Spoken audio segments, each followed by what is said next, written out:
Perdikkas, assassinated by his generals in 321 BCE.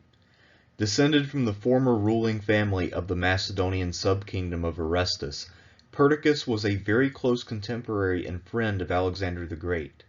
Philip II's older brother and predecessor in power had been King Perdikkas III, and he had reigned from 368 to 359 BCE, a time still within living memory. Based on his actions, one has to assume that this Perdikkas dreamt of becoming yet another Macedonian king Perdikkas. When Philip II was assassinated, Perdikkas was one of the two men who chased down the fleeing murderer, and he seems to have been the one who actually delivered the death blow. So far as we know, Perdikkas first held command as a phalanx unit leader during the surprise attack on Thebes in 335 BCE. This probably means that Perdikkas was appointed to this post very soon after Alexander's accession, and it might also mean that he held this office during the Danube campaign of 336 to 335. During the Battle of Thebes, Perdikkas greatly distinguished himself, and he suffered a severe wound. Perdikkas obviously made a full recovery, and he probably did so in a very short time, given his youth. He was present at most of Alexander's major battles, and like Craterus, Leonidas, and others, he received major promotions following the execution of Parmenion and his son Philotas.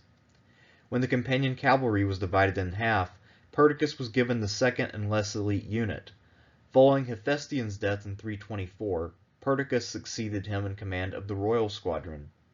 By that time, through meritorious work on the field of battle, his administrative duties, and in his role in city planning, Perdikkas had become Alexander's closest associate. He was slated to command the main land army in the upcoming Arabian campaign when Alexander died in Babylon in 323. On his deathbed, Alexander's last act after he lost his power of speech was to give Perdikkas his signet ring. From the outset, Perdikkas faced great challenges to his leadership. Antipater in Europe had more clout. Craterus was rumored to have been Alexander's preferred successor, and he had 10,000 veterans. Leonidas was very close to him in rank and prestige.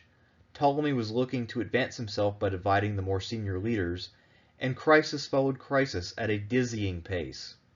First, Ptolemy prevented Perdikkas from holding a solo regency by proposing that a regency council be formed. Meleager's attempted coup undermined Perdikkas's popularity with the Macedonian infantry.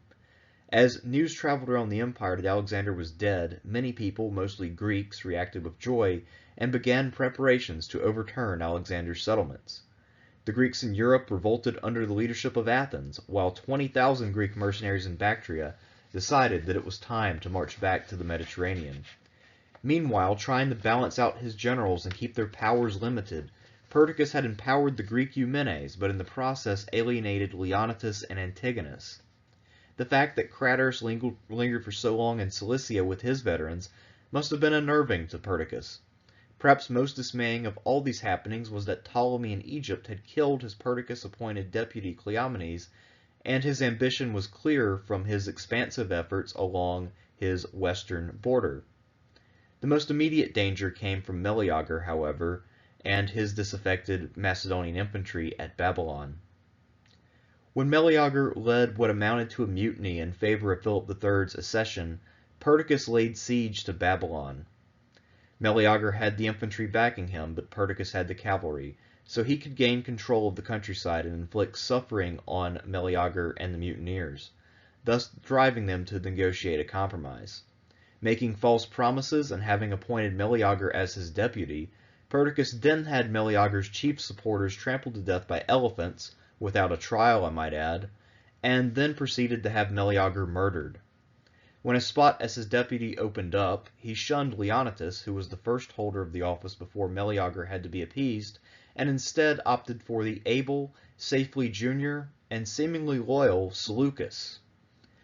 Though the challenges facing him were many, Perdikkas still had control of the empire's treasuries, the nominal loyalty of the Macedonians, and command of all the forces stationed in Babylon, where an army had been massed for the Arabian campaign, and this included tens of thousands of non-Greeks taught to fight in the Greco-Macedonian fashion. When he allotted new satrapies for his generals, he appointed Antipater and Craterus as co-commanders of Europe, which was a clever move designed to get the two to have a friction with one another. He appointed his former friend Leonidas to the Asian side of the Hellespont, an important post, but further insulted him by taking away some of his satrapy and giving it to the Greek Eumenes.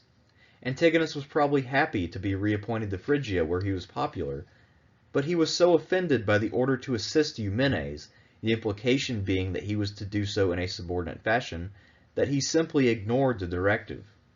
To deal with the Bactrian Greeks, who were trying to march home, Perdikkas appointed the loyal and fairly junior Python as commander-in-chief of the East, and ordered him to execute the mercenaries in order that he might not recruit them and have a great army on standby with which to challenge Perdikkas for supremacy.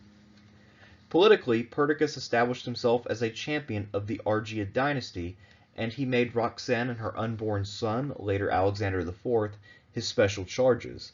Within a couple of days of Alexander's death, Perdikkas and Roxanne summoned and poisoned Alexander's other two wives, who were both Persians and respectively were the daughter and niece of Darius III. It is notable that Perdikkas took no action against Alexander's former mistress Barsine and his bastard son Heracles, especially since no less than Nearchus had proposed putting the half-Persian Heracles on the throne. Perhaps Perdikkas allowed Heracles to grow up in Pergamon in case Alexander IV died in childhood, as was not an uncommon occurrence during antiquity, and he needed another figurehead to put up. Much of Perdikkas's hostility to Leonidas seems to have stemmed from his desire to become the sole champion of the Argeads. With Greece in revolt, Perdikkas was greatly relieved when Craterus finally went to Greece to aid the struggling Antipater. In what amounts to the first act of betrayal against Macedon by someone credible, Perdikkas seems to have secretly funneled money to the European Greeks to keep Antipater tied down. On the other hand, Perdikkas was interested in allying with Antipater and requested that he be given the hand of one of Antipater's daughters, a request that Antipater acceded to. Before long, however, Perdikkas was also in contact with Alexander's mother Olympias and made a secret deal to marry Alexander's only full sister Cleopatra instead. To get Eumenes started on the important task of subduing central Anatolia, Perdikkas traveled to the region in person and stationed himself at Sardis, where Cleopatra was living. Antigonus fled to enlist Antipater and Craterus. Seizing upon the lull, Perdikkas left his brother Alcidas in charge along with Eumenes, while he went to take out the troublesome Ptolemy. He seems to have been fully aware that Antipater and Craterus were still fighting the Greeks and wouldn't be able to strike for some time, Lysimachus was up to his eyeballs in problems in Thrace, and that Ptolemy would be harder to dislodge the longer that he stayed in Egypt. Perdikkas had a large army with Paethon, Seleucus, and Antigenes as subordinates. However, he was unable to successfully cross the Nile since Ptolemy fortified all of the easy crossings and used his interior lines to respond to Perdikkas's movements. Deciding to take a chance, Perdikkas had his men attempt to cross where the water was chest deep and the opposite bank was undefended. This quickly turned into a fiasco when the men realized they couldn't all make it, and some of them got washed downstream where they either drowned or were eaten by crocodiles. As Meleager had done before, so too did Perdikkas's generals tap into the indignation that his soldiers felt about his failure to cross the Nile. The trio of Seleucus, Antigenes, and Paethon arrested and executed Perdikkas to appease their own men. Then they made peace with Ptolemy and marched back to Babylon. In the first of many instances of cosmic justice, Perdikkas was killed by the same subordinate and Seleucus, whom he had appointed on the grounds of his loyalty after he himself had betrayed and offed his former deputy Meleager. The challenges that Perdikkas faced were daunting and came one after another.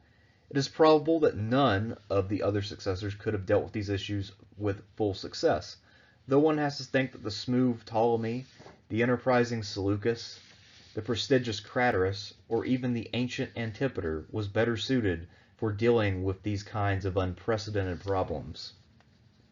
At the minimum, Perdikkas could muster tremendous resources, so he was far from being without options.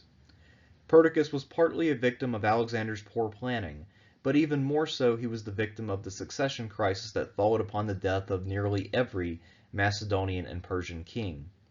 His average generalship and lack of ability to strike a balance between overly empowering and offending his fellow successors led to his downfall. As a man, Perdikkas seems to have been short on charm, intelligent, conniving, ruthless, aloof, and a mediocre judge of character, but an excellent judge of potential.